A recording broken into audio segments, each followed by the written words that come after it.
Hello everyone, Shri IAS academy में आपका स्वागत है। जैसा कि आप जानते हैं कि श्री आईएएस एकेडमी ने आंसर राइटिंग सीरीज की शुरुआत की है, जिसके अंतर्गत ऑलरेडी हमारे 667 पार्ट आ चुके हैं। ये हमारा पार्ट 668 है। अपने इस पार्ट में हम देखेंगे कि आपके द्वारा हमारे टेलीग्राम चैनल पर किस प्रकार का प्रश्न लिखकर भेजा गया, उसे आपने किस तरीके से लिखा और वास्तव में आपको उसमें किन किन बिंदुओं को ऐड करने की आवश्यकता है। तो चलिए शुरू करते हैं। जैसा कि आप देख रहे हैं, ये प्रश्न आपके द्वारा हमारे टेलीग्राम चैनल पर भेजा गया है। तो सबसे पहले हम आपके इस आंसर को पढ़ेंगे, देखेंगे कि इसमें किन किन बिंदुओं को ऐड करने की आवश्यकता है और इसकी लैंग्वेज को किस तरीके से लिखा जा सकता है। तो आपका जैसा कि प्रश्न है कि भीड़ हत्या एक सभ्य व नैतिक समाज के लिए कलंक है, टिप्पणी कीजिए।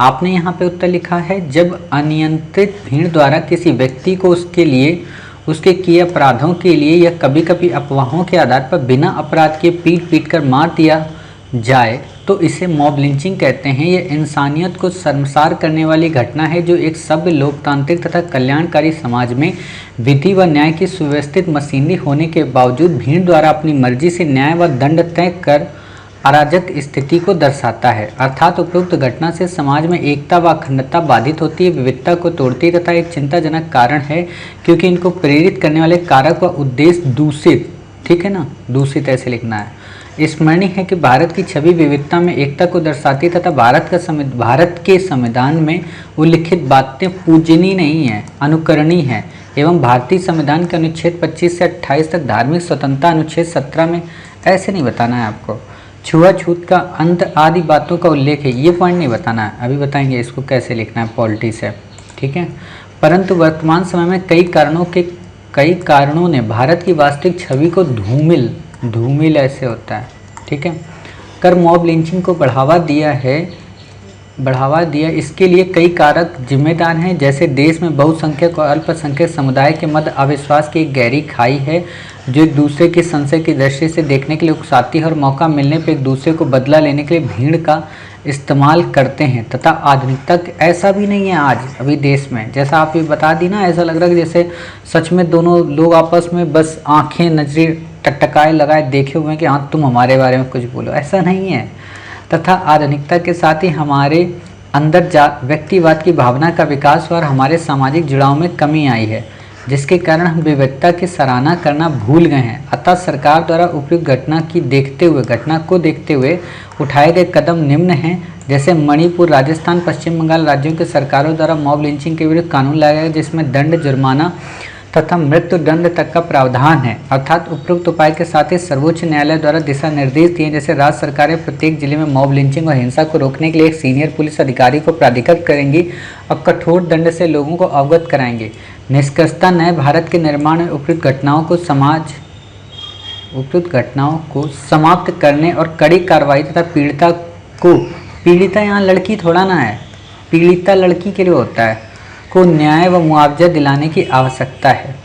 यहाँ पे लैंग्वेज को थोड़ा और सही करना पड़ेगा। ये आपका बहुत अच्छा कंटेंट है, ये जो आपने बताया ना, अन्य सरकारों को भी इससे प्रेरणा लेनी चाहिए। आपको यहाँ पे ये भी थोड़ा बताना चाहिए, ठीक है। ये वाला पॉइंट आपका अच्छा है, यहाँ पे ये थोड़ा सही कीजिए। ये लाइन आपको लिखनी ही नहीं है, इसको आप हटा दीजिए पूरी तरीके से, ठीक है। फिर आपका आता है यहाँ पे, इस जगह पे आपको ये नहीं लिखना है, आप ये बस बताइए कि स्मरणीय है कि भारत की छवि विविधता में एकता को दर्शाती है, जो उसके संवैधानिक प्रावधानों में भी उल्लिखित है, चाहे समानता की बात हो या एक दूसरे की धार्मिक स्वतंत्रता की बात, बस इतना लिखना है, ठीक है।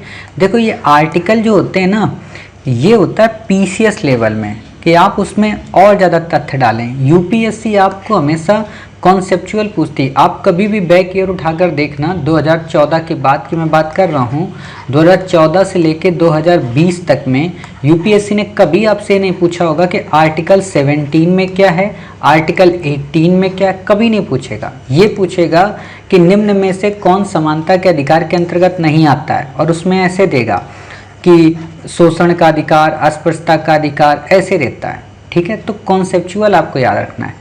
अब यहाँ पे कई बार बातें रिपीट हुई हैं, जैसे विविधता में एकता, ठीक है। इन चीज़ों से आपको बचना है, मतलब बार बार वर्ड रिपीट ना हो। ये कंटेंट आपका सही है इतना, ठीक है, ये आपका सही है इसको, लेकिन लास्ट में यहाँ पे थोड़ा और अच्छी लाइन बनाई है। कैसे कि ये इंसानियत को शर्मसार करने वाली घटना है जो कि एक सभ्य लोकतांत्रिक तथा कल्याणकारी समाज में विधि व न्याय की सुव्यवस्थित मशीनरी पर प्रश्न चिन्ह लगाती है, ऐसे आप बताइए, है ना। तो आपका उत्तर काफ़ी बेहतरीन हो जाएगा। यहाँ पे ये लाइन बार बार आप लिखेंगे तो ये ऊपर से रिपीट माना जाएगा, ठीक है, इससे आपकी वर्ड लिमिट बचेगी। और फिर आप इसमें थोड़ा इमोशनली बताएं, कैसे कि ये न केवल समाज की समरसता को तोड़ती बल्कि समाज के ताने बाने को भी बाधित करने का प्रयत्न करती है, जिसमें समाज में असहिष्णुता जैसी प्रवृत्ति जन्म लेती है और फलता ये असहिष्णुता आगे चलकर सांप्रदायिकता को जन्म देती है, जिससे कई प्रकार की आतंकवादी गतिविधियों को भी बढ़ावा मिल जाता है। ऐसे आप बताइए, यानी कि फ्यूचरिस्टिक अप्रोच के साथ बताइए कि इसके लॉस क्या हैं, क्योंकि प्रश्न में ये पूछा ना कि समाज को कलंकित करता है, ठीक है ना, सभ्य व नैतिक समाज के लिए कलंक है, तो ये वर्ड आना चाहिए नैतिकता वाला, कि कैसे अनैतिकता को प्रमोट कर रहा है, ठीक है। इस तरीके से आप ये बात समझ गए। अब यहाँ पे बात आती कि जब आप बताएंगे सरकार ने क्या क्या उपाय किए हैं, तो आप यहाँ पे एक भारत श्रेष्ठ भारत का उल्लेख कर दें। कई राज्य सरकारों ने तो कानून भी बनाए हैं, है ना, सांस्कृतिक कई पर्व अपनाए गए हैं। तो इससे क्या होगा कि कल्चरल डाइवर्सिटी, और एक और बात, आप ये आंसर किस में लिख रही हैं, यूपीएससी में। आप क्या हैं, एक आईएएस ऑफिसर। आईएएस ऑफिसर की ड्यूटी क्या है, भारत दर्शन का उल्लेख कर दो कि मॉब लिंचिंग को कैसे रोक सकती है। भाई मॉब लिंचिंग कब होती है, जब हम एक दूसरे के विचारों को नहीं समझते, एक दूसरे की आंतरिक भावनाओं को नहीं समझते, तब मॉब लिंचिंग होती है, ठीक है। तो आप जब ऐसा लिख देंगे तो आपका उत्तर अन्य की अपेक्षा काफ़ी बेहतरीन हो जाएगा और पॉइंट आपके काफ़ी अच्छे हो जाएंगे। अब बात आती है निष्कर्ष कैसे लिखें।